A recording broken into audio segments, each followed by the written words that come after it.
Mama, that was Collins's first word. Not to the healers who could have saved him, not to the royal court that should have celebrated his birth, but to the hunted Omega who gave birth to him alone in the frozen woods. Maya Bennett had been running her entire life. The forgotten wolf, the abandoned mate, a creature so broken by betrayal that even survival felt like a crime. She'd learned to hide, to steal scraps, to believe the lie that Omegas like her deserved nothing but shadows and silence. Then labor came on the coldest night of the year. No fire, no witnesses, no mercy. And Maya did what no one had ever done for her. She refused to let her baby die. The moment Collins took his first breath, fate revealed itself. Snow melted around his tiny body. Warmth radiated from his skin like summer sun. And on his chest, barely visible in the moonlight, a mark began to form. Ancient, royal, forbidden. The Winterborn mark, the same symbol that appeared only on heirs claimed by the Lycan King himself. Maya knew immediately what this meant. If anyone discovered this child, they would take him. The king would claim him, and she would be erased from his life as if she'd never existed. So she did the only thing a mother could do. She hid him for years. But this wasn't just about Maya and a dangerous secret. This was about a boy who carried power in his veins, who melted snow with his touch, who was born for a throne he would never know existed, a child the Lycan King would move mountains to find. Maya thought she was protecting Collins. She had no idea he was destined to expose everything. Nothing would ever be the same again. Welcome back, lovers of fated mates and redemptive obsession. New here this holiday season? Subscribe now for stories where love burns fiercer than winter's cold and sacrifice rewrites destiny. This tale is only beginning. Stay for the journey ahead. The rabbit was already half frozen when Maya found it. She pulled the stiff carcass from the rusted trap, her fingers numb despite the worn gloves she'd scavenged 3 winters ago. Ice crystals clung to the animal's fur, glittering in the weak afternoon light that filtered through the skeletal trees. It wasn't much. Barely enough meat for 2 days if she stretched it. But it was something. It has to be enough, she thought, tucking the rabbit into her frayed sack. It always has to be enough. Watch your step, Omega. Maya's heart lurched. She spun around, pressing herself against the trunk of a massive pine. 2 pack scouts moved through the forest 50 yards away, their dark uniforms stark against the snow. They hadn't seen her, not yet. They were checking boundary markers, their conversation carrying across the frozen silence. Maya held her breath and waited. Her wolf, small and silver and perpetually terrified, trembled inside her chest. The animal knew what would happen if they were discovered. Rogues found within pack territory were executed on sight. Omega rogues didn't even get trials. The scouts moved on, their voices fading into the wind. Maya didn't move for another 10 minutes. Only when she was certain they were gone did she turn and run deeper into the forest, toward the place no one would ever think to look. The hut appeared suddenly between the trees, so dilapidated and buried in snow that most wolves would mistake it for a collapsed woodshed. The roof sagged. The walls leaned at dangerous angles. Ice sealed the gaps where boards had rotted away. It was perfect. Maya pushed through the door, barely hanging on its hinges, and immediately felt warmth wash over her frozen skin. "Mama!" Collins launched himself from his place by the makeshift fire pit, his 4-year-old body colliding with her legs. His dark hair was wild, his cheeks flushed with heat that had nothing to do with the meager fire burning in the corner. Maya dropped to her knees and pulled him close, breathing in his scent. Pine and winter air, and something else. Something that reminded her of summer meadows she'd never see again. "I caught something," she whispered against his hair. "We'll eat well tonight." Collins pulled back. His eyes, impossibly bright, almost glowing in the dim light, studied her face. "You're cold." "I'm fine, baby." "No." His small hand pressed against her cheek, and immediately warmth spread from his palm into her frozen skin. "Better now." Maya caught his wrist gently, moving his hand away. "Collins, remember what I said about your gift?" His face fell. "Only when we're alone. Only when it's safe." "That's right." She smoothed his hair back, her heart aching at the sadness in his expression. "It's our secret.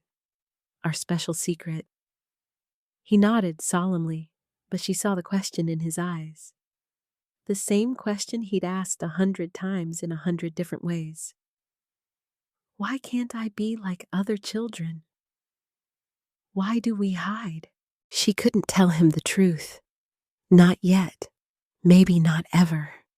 That he'd been born under a blood moon on the winter solstice. That his first cry had echoed across 3 territories. That the warmth radiating from his skin was ancient magic. The kind that appeared once in a century. That the mark on his chest, hidden now beneath layers of clothing, would condemn him to a life Maya couldn't protect him from. A life that would steal him from her forever. 3 hours later, the rabbit was gone. Maya had stretched it as far as she could, boiling the bones for broth, saving the scraps for tomorrow. Collins had fallen asleep on the pile of stolen blankets in the corner, his small body curled around the warmth he generated naturally. Maya sat by the dying fire, her hands wrapped around a chipped cup of weak broth, and did the math she did every night. 2 more weeks of winter, if they were lucky. The traps were yielding less each day. The forest was dying around them. Prey animals either dead or fled to warmer territories. The nearby packlands had increased patrols, making scavenging nearly impossible. And Collins was growing, getting stronger, asking questions she couldn't answer. How much longer can we survive like this? She thought of the palace. 3 days' journey south.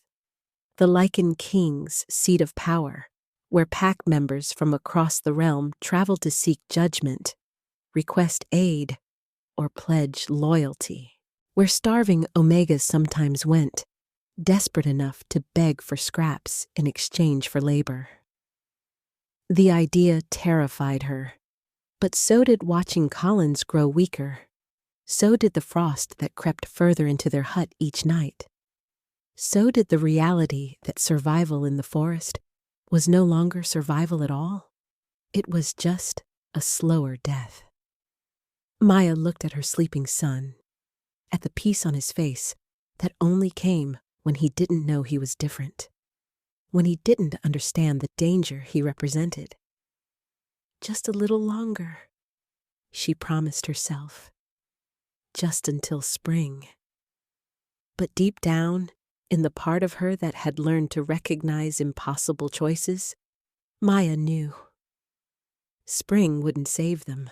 And the moment they stepped into that palace, into the Lycan King's domain, into the place where power and politics and ancient magic converged, everything would change. The secret she'd protected for 4 years would be exposed. And the king, who'd never known his heir existed, would finally learn the truth. Maya pulled the blanket tighter around her shoulders and stared into the dying fire. She had 2 weeks to decide.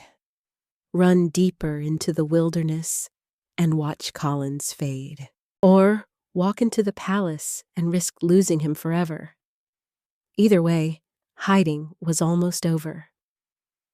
The morning Collins turned 3, he touched a frozen stream and the ice shattered into steam. Maya had been washing their only pot when it happened. One moment the water was solid, locked in winter's grip. The next, Collins's fingers brushed the surface and warmth exploded outward, turning ice to mist in seconds. He'd laughed, delighted, innocent. Maya had grabbed him and run back to the hut, her heart hammering so hard she thought it would break through her ribs. That night, she'd heard wolves howling in the distance. Not animal howls, pack howls, the kind that carried warnings across territories. She hadn't slept for 3 days after that.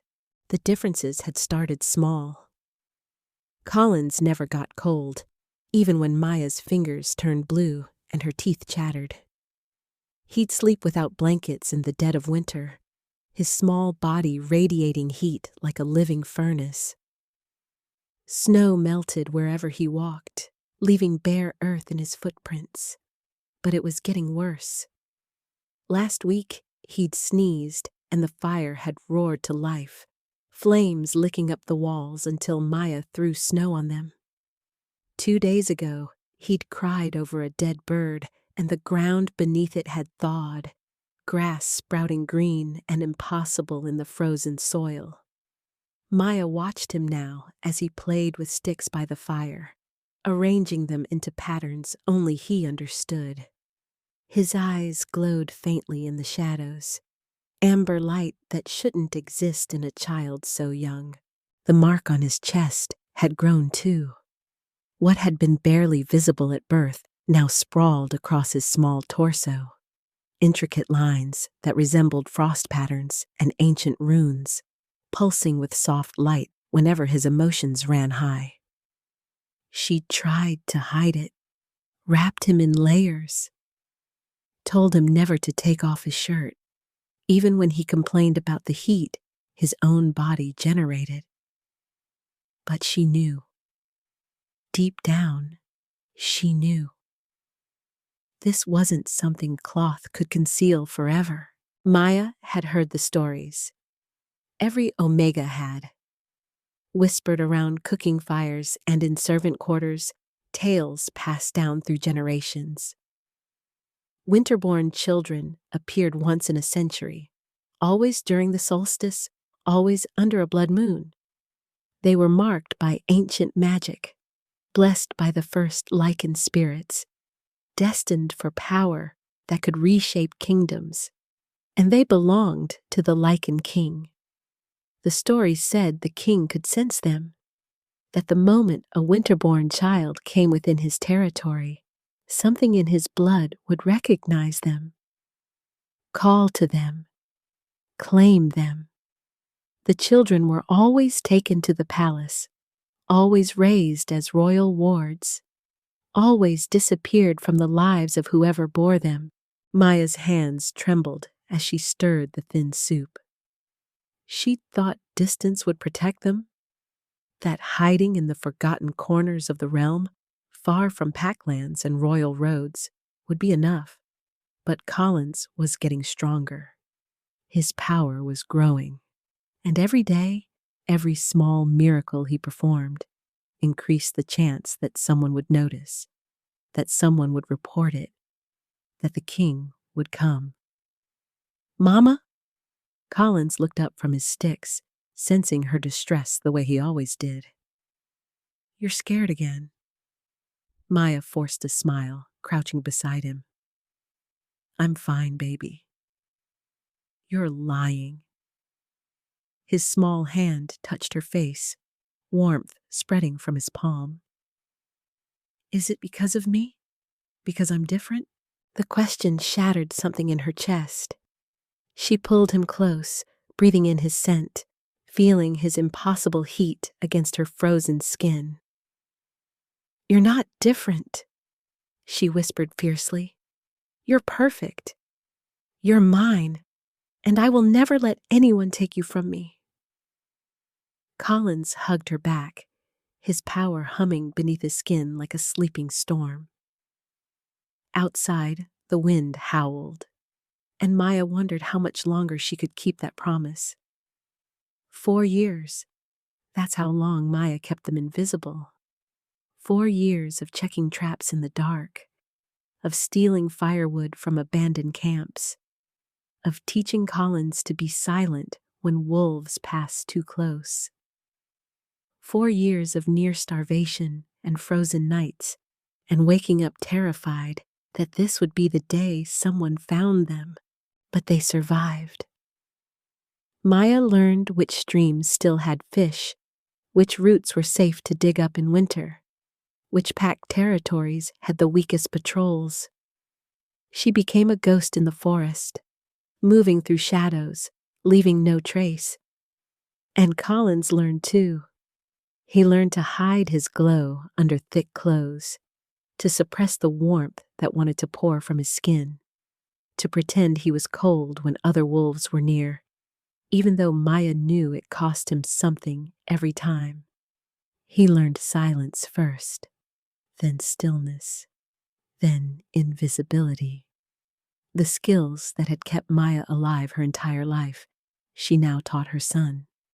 Some nights, when the fire burned low and Collins slept against her chest, Maya would trace the mark on his skin and wonder if she was protecting him or imprisoning him, if hiding him from his destiny was love or selfishness. But then she'd remember the stories, the winter-born children who'd been taken, how none of them ever saw their mothers again, and she'd hold him tighter.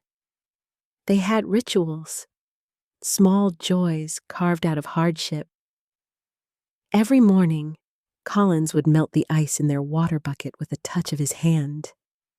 Every evening, Maya would tell him stories, not the true ones about kings and power, but fairy tales about brave children who outsmarted wolves and found their way home.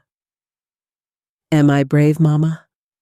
he'd asked once, his eyes too knowing for a child his age. "The bravest," she'd whispered back.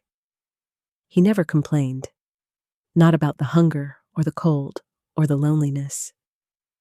Sometimes Maya caught him staring at the forest with an expression she couldn't name, longing, maybe, or curiosity about a world he'd never be allowed to enter. But he never asked to leave. The near miss came during his 4th winter. Maya had been hunting when she heard them. Voices. Multiple wolves, their footsteps crunching through snow, heading directly toward the hut. She'd run, faster than she'd ever moved in her life, her wolf howling in panic, her human mind fractured with terror. She burst through the door to find Collins standing in the center of the room, the mark on his chest glowing bright enough to illuminate the entire hut.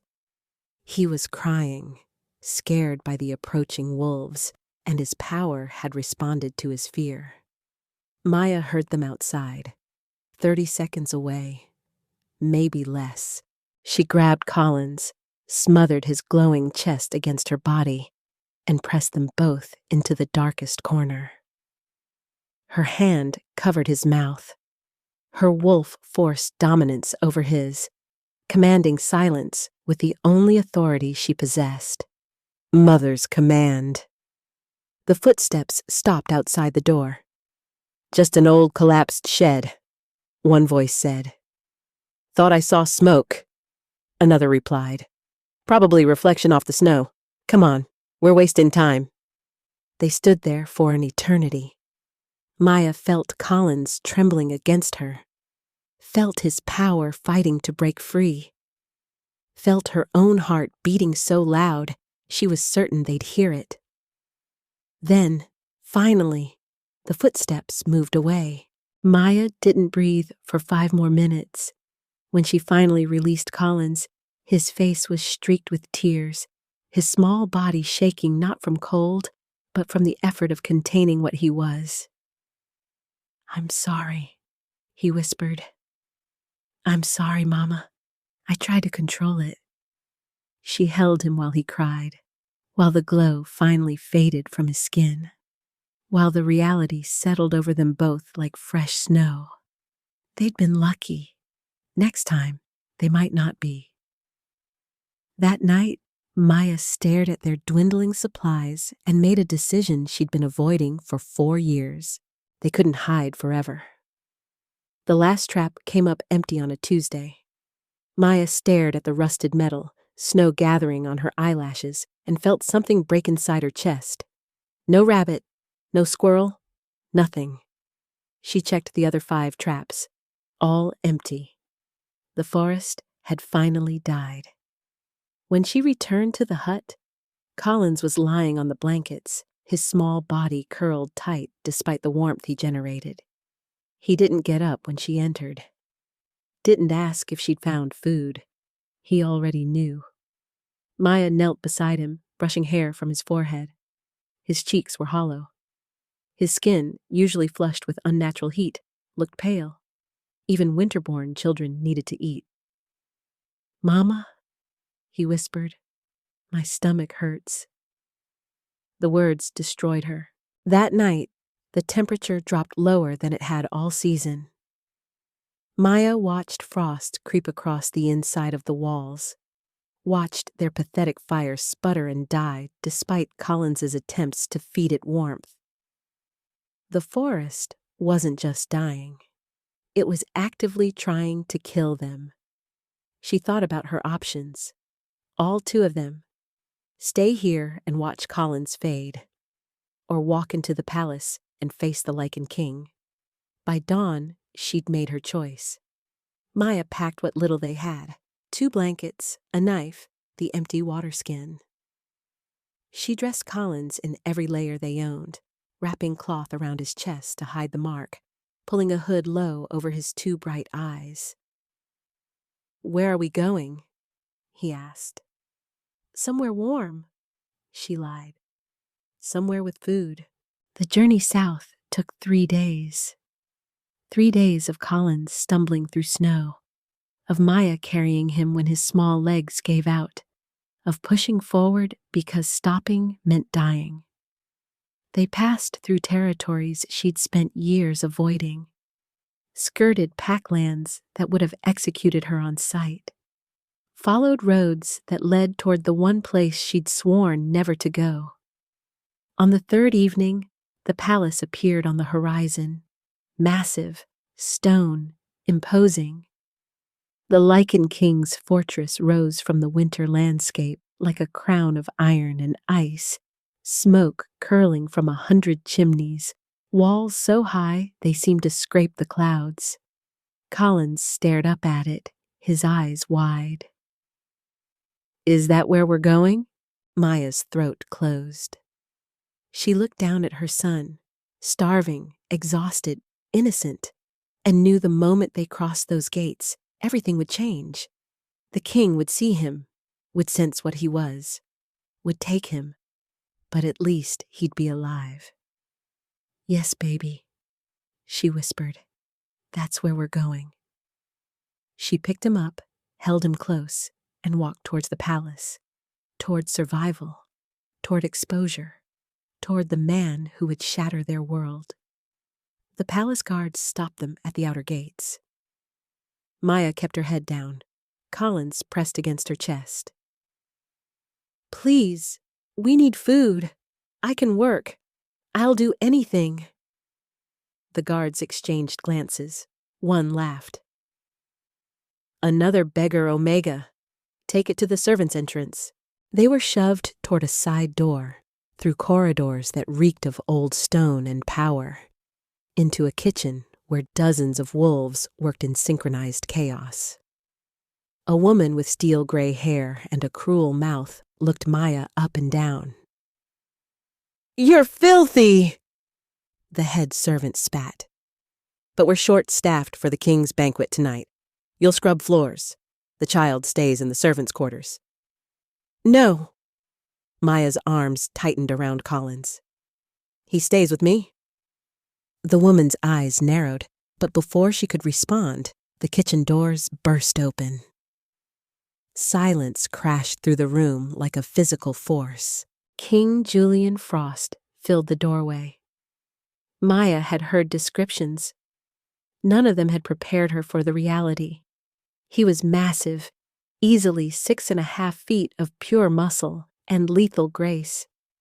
Dark hair, silver eyes that seemed to pierce through flesh and bone. A presence that made every wolf in the room instinctively bow their heads. Power radiated from him. Ancient, absolute, undeniable. His gaze swept the kitchen and landed on Maya. She felt it like a blade. Those silver eyes locked onto her, then dropped to Collins in her arms. Something shifted in his expression. His nostrils flared slightly, scenting the air. Maya's blood turned to ice. "Who is this?" His voice was cold granite. The head servant scrambled forward. "Just a beggar, Your Majesty. She arrived moments ago seeking—" I asked her. His eyes never left Maya's face. "Who are you?" Maya's wolf whimpered, pressing low in submission. Every instinct screamed at her to run, but there was nowhere to go. She was trapped in a room with the most powerful predator in the realm. "Maya Bennett, Your Majesty." Her voice barely worked. "I'm seeking work, food for my son." "Your son?" He moved closer, each step deliberate. The crowd parted like water. "And his father?" "Dead." "How convenient." He stopped 3 feet away, and Maya felt Collins trembling against her. "Remove his hood." "Please, he's just—" "Remove it, now!" With shaking hands, Maya pulled back Collins's hood. The king stared at the boy, at his 2 bright eyes, at the flush of unnatural warmth on his cheeks. Something dangerous flickered across his face. "How old is he?" 4. Julian's jaw clenched. His hand moved, and for a terrifying moment, Maya thought he'd take Collins right then. Instead, he stepped back. "Give them food, a room." His voice had gone flat. "Dead." "And summon my physician. I want the child examined." He turned and left, but Maya saw it in his eyes before he disappeared. Suspicion, recognition, the beginning of the end. The physician arrived an hour later, flanked by 2 guards. Maya had been feeding Collins soup in the tiny servants' room they'd been given when the door opened without warning. The old man's eyes were clinical, detached as he approached. "Remove the child's shirt." "No." Maya moved in front of Collins. "He's just tired. He needs rest, not—" "It wasn't a request." The guards stepped forward. Collins clutched Maya's arm, his fear spiking. She felt heat building beneath his skin, felt his power responding to his terror. "Please, don't." One guard grabbed her shoulder. The other reached for Collins, and the boy screamed. Light exploded from Collins's chest. Brilliant, blinding. The kind of radiance that belonged to the sun, not a child. His shirt burned away instantly, revealing the mark in its full glory. Intricate patterns sprawled across his torso, frost and flame intertwined, ancient runes pulsing with power, the unmistakable symbol of winter-born heritage. But there was something else, something that made the physician stumble backward. A crown, formed from the glowing lines, the royal seal of the Frost bloodline. "Impossible," the physician breathed. The guards released Maya, both dropping to one knee instinctively. Collins sobbed, the light dimming but not disappearing, his mark still visible for anyone with eyes to see. The physician ran, actually ran from the room. Maya knew what came next. Within minutes, the entire palace seemed to converge on their location. Court officials, warriors, nobles in expensive clothes, and finally, cutting through them like a knife, King Julian Frost. His face was stone, his eyes locked onto the mark on Collins's chest, and Maya watched recognition turn to fury. "Everyone out!" His voice promised violence, except her. The room emptied in seconds. Julian moved toward them with predatory grace, his power filling the space until Maya could barely breathe. 4 years, he said quietly, dangerously. "You've hidden him for 4 years. Maya pulled Collins behind her. "I didn't. Don't lie to me." He was right there now, towering over her. That mark, that power, the timing of his birth. Do you know what you've done? "I protected him. You stole him." His hand shot out, gripping her throat, not choking, but claiming. "That is my heir, my blood, winterborn under my reign, which makes him mine by every law in this realm." Collins cried out, his mark flaring brighter. Julian's gaze snapped to the boy, and something shifted in his expression. Wonder, recognition, possession. "He has my eyes," Julian whispered. Maya's world shattered, because she'd never told Collins who his father was. Never planned to. But the truth was written in glowing lines across her son's chest. "You're the Omega who disappeared," Julian continued, his voice deadly soft. "The one I searched for, the one carrying my child." The court beyond the door erupted in whispers, accusations, scandal, and Maya realized she hadn't just hidden a winterborn child. She'd hidden the Lycan King's son. Maya tore free from Julian's grip, placing herself between him and Collins. "You don't get to claim him, not after what you did." Julian's eyes flashed silver. "What I did? I searched for you. Turned over every territory trying to find you." "Liar!" The word ripped from her throat. "Your beta came to me the night I discovered I was pregnant.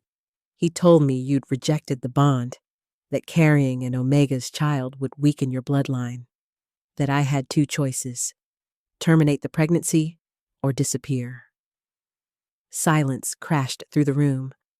Julian went absolutely still. "Gabriel came to you?" "He gave me money. Told me if I ever returned, you'd have me executed for trying to trap you." Maya's voice broke. "So I ran. I ran because I believed keeping my baby alive meant staying away from you." "Gabriel Sosa." Julian's voice dropped to something lethal. "My beta told you this. He said he spoke for you, that you wanted no claim to an Omega's bastard." Julian's hands clenched into fists. Maya watched something dangerous unfold across his face. Realization, fury, betrayal. "I never said those words. I never sent him." "Then why?" "Because he wanted the position for his own bloodline." Julian's voice shook with barely controlled rage. "A winterborn heir from an Omega would have secured my line forever. But Gabriel's sister was carrying a beta's child. He needed you gone so he could position her son as my successor." The truth hit Maya like a physical blow. 4 years. 4 years of hiding, starving, running. 4 years of believing Julian had rejected them, all because of a lie. "You didn't know," she whispered. "I tore apart this realm looking for you." Julian moved closer, his eyes blazing. "Every day, every night, I thought you'd died. Or worse, that you'd rejected me because I was too consumed with ruling to court you properly." Colin's small voice cut through the tension. "You're my father?" Julian's gaze dropped to the boy. Maya saw his expression crack, saw past the king to the man beneath. Wonder, grief, longing. "Yes," Julian said quietly. "I'm your father." "Then why did Mama have to hide me?" The question destroyed them both. Julian knelt, bringing himself to Colin's level. Up close, the resemblance was undeniable. Same eyes, same strong jaw, same power humming beneath the surface. "Because bad people told lies," Julian said, "and I wasn't there to protect you both." Collins looked at Maya. "Is he bad?" Maya's throat closed. She looked at Julian, at the raw pain in his eyes, the tension in his shoulders, the careful way he held himself back from reaching for his son. "No," she whispered. "He's not bad." Julian stood slowly, his gaze locking with Maya's. "Gabriel will answer for this, but right now, we need to secure Collins. If my beta betrayed me, others might have as well." "You're not taking him from me." "I'm not taking him anywhere." Julian's voice softened. "But we protect him together. Or we lose him to whoever else wants to use a winterborn heir for their own gain." Maya looked at Collins, exhausted and scared, and glowing with power he didn't understand.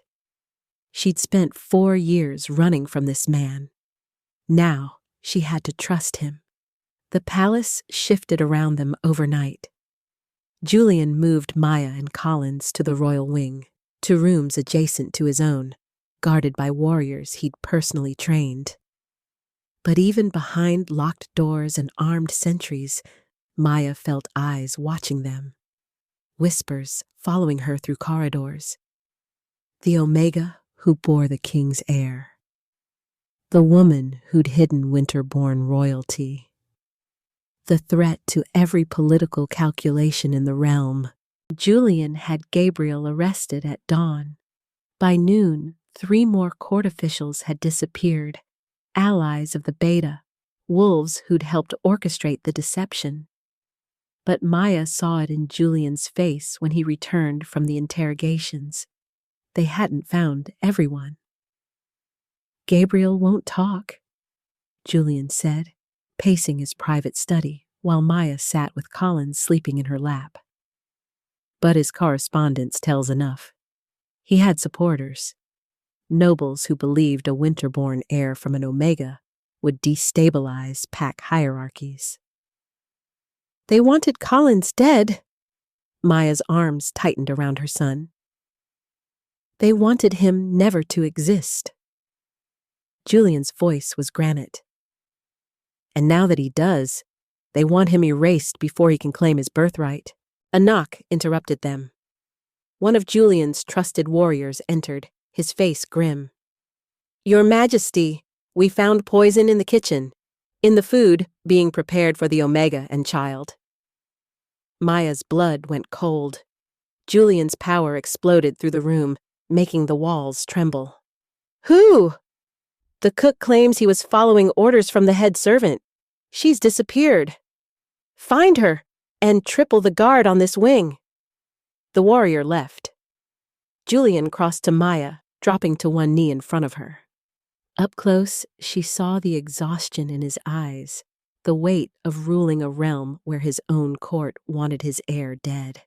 "I should have protected you 4 years ago," he said quietly. "I won't fail again. They're not just after Collins." Maya's voice shook.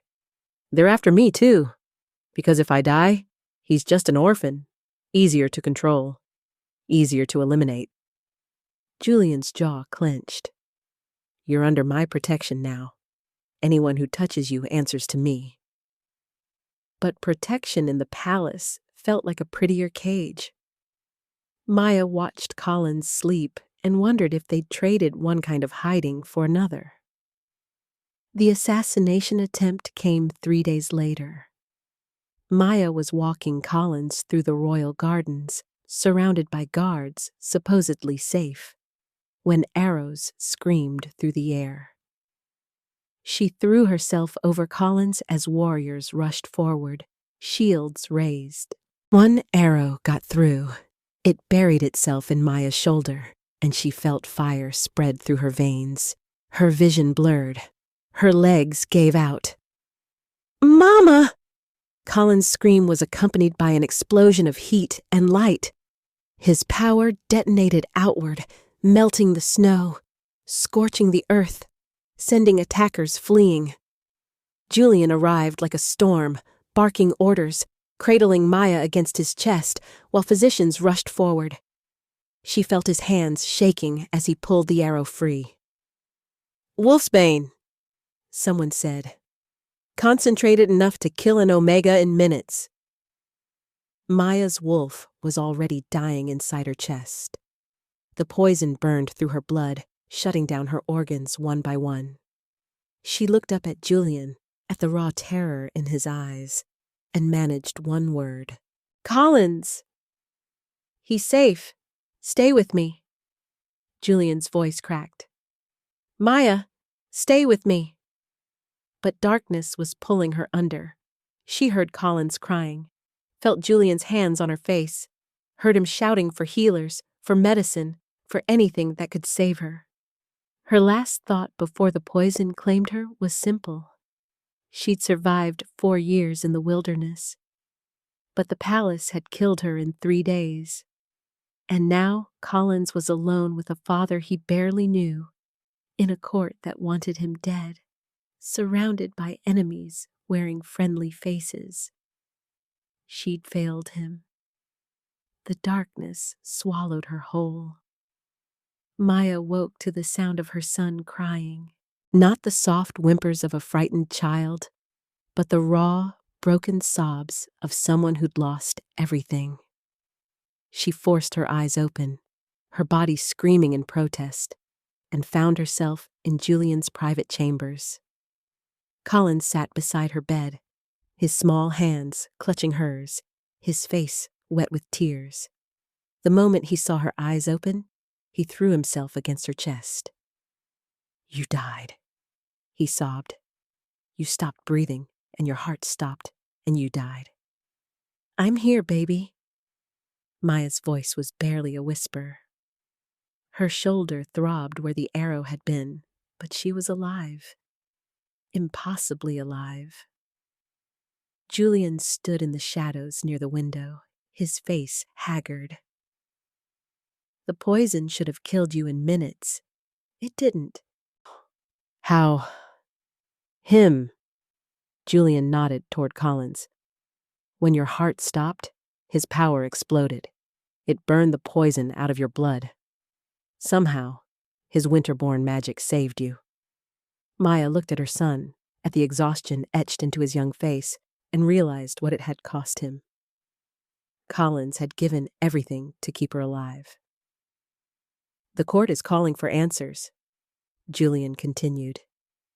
"They want to know why an Omega matters enough to warrant royal physicians. Why your assassination attempt has resulted in 12 arrests. Why I'm housing you in my personal quarters." Maya sat up slowly, pain lancing through her shoulder. "What did you tell them?" "Nothing. Yet?" Julian moved closer, his silver eyes burning with intensity. "But I'm done hiding the truth. Done letting my court dictate who matters and who doesn't. Done pretending politics matter more than my son." "They'll rebel," Maya whispered. "If you acknowledge Collins publicly, if you claim an Omega as your—" "As my what?" Julian's voice was soft but deadly. "As my mate? The woman I searched for?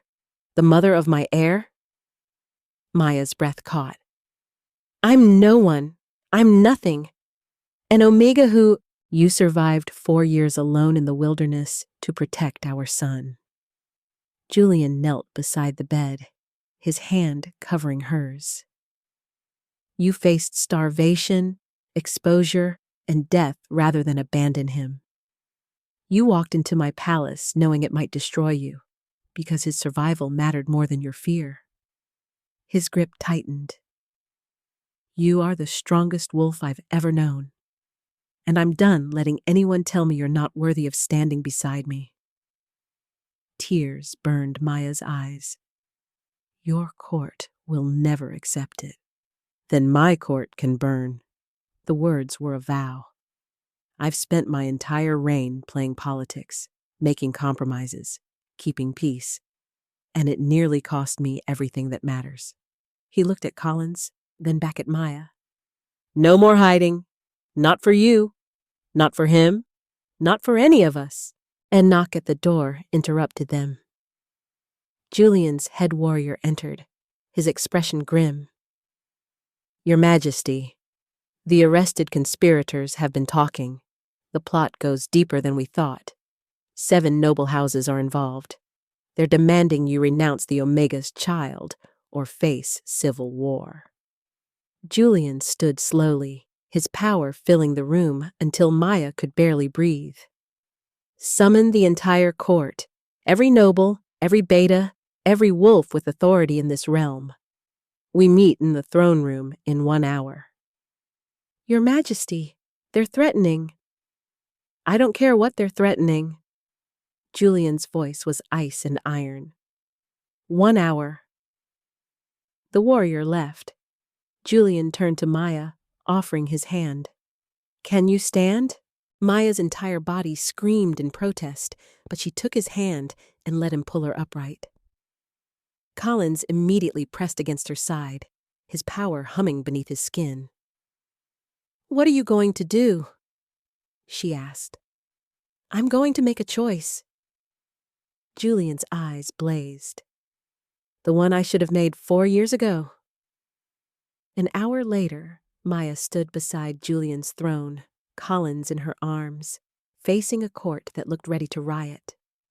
7 noble houses stood in a unified block, their faces hard with calculation and contempt. Whispers rippled through the assembled wolves like poison. Julian sat forward, his presence dominating the massive hall. 4 years ago, my mate disappeared while carrying my child. I searched for her. I mourned her. I believed her dead. His voice carried to every corner. I was wrong. She lived. She survived. She bore my son alone because my own beta lied to her, threatened her, drove her into exile to advance his own political ambitions. The court erupted. Julian raised one hand and silence crashed down like a hammer. Gabriel Sosa and his co-conspirators have been tried and found guilty of treason. They will be executed at dawn. He stood, moving to Maya's side. But their crime was not simply betraying their king. It was attempting to erase a winter-born heir. My son, Collins Frost, born under the blood moon, marked by ancient power, destined for the throne. One of the noble lords stepped forward. An Omega's bastard cannot... He is not a bastard. Julian's power exploded through the room. He is my legitimate heir, and Maya Bennett is my acknowledged mate. Maya's heart stopped. Julian took her hand, his grip unbreakable. Any wolf who cannot accept this is free to leave my court, Julian continued. But understand, if you stand against my mate, if you threaten my son, if you choose politics over loyalty, you choose war. And I promise you, it is a war you will lose. The 7 noble houses exchanged glances. Their leader, an older wolf with cold eyes, stepped forward. Then you have your war, Your Majesty. They turned and walked out, taking nearly half the court with them. Maya watched them go, her body trembling. Julian, they'll... Let them come. He pulled her closer, his other hand resting on Collins's head. I've hidden my heart for 4 years. I've compromised my honor for peace. I've let weak men dictate what strength looks like. His eyes met hers. No more hiding, Maya. Not for any of us. Collins looked up at his father, his small voice cutting through the tension. Are we safe now? Julian knelt, bringing himself to his son's level. No, we're not safe, but we're together, and that's stronger than any army they can raise. Maya felt something shift inside her chest. 4 years of running, 4 years of believing safety meant invisibility. 4 years of teaching her son to hide what he was, all of it ending in this moment. She looked at Julian, at the man who'd just chosen her over his kingdom's stability. At Collins, glowing with power he no longer had to suppress. At the court that remained, smaller now, but loyal. "Then we stand," Maya whispered. "Together." Julian rose, pulling them both into his embrace. "Together." Outside the throne room, war was coming. Enemies were gathering. The realm was fracturing. But inside, a family was finally whole. And Maya Bennett, the Omega who'd spent 4 years hiding in the wilderness, finally understood. Sometimes survival isn't about running. Sometimes it's about standing your ground and refusing to disappear, no matter the cost. The Winterborn saga continues. Thank you for watching this story to the end. If you enjoyed this story, you will surely love the next one. It's as crazier and more intriguing as can ever imagine, so do check it out. Click on the image showing on your screen right now to watch the next one.